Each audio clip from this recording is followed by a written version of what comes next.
ஓலம் கேட்டதா அலை ஓசை கேட்டதா நாங்கள் சாவில் வீழ்ந்த போது நீதி கேட்டதா அழுது அழுது கரைந்த அவலம் உலகம் கேட்டதா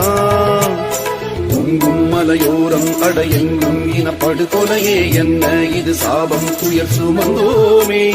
நெஞ்சில் பிளந்தாடும் பெரும் சோகத்தின் தொடர்கதையே எங்கள் நிலம் எங்கள் வளம் இழந்தோமே உடல்கள் சீதறி அழிந்த பொழுதும் உணர்வை இழக்கவில்லையே ஓலம் கேட்டதா அலை ஓசை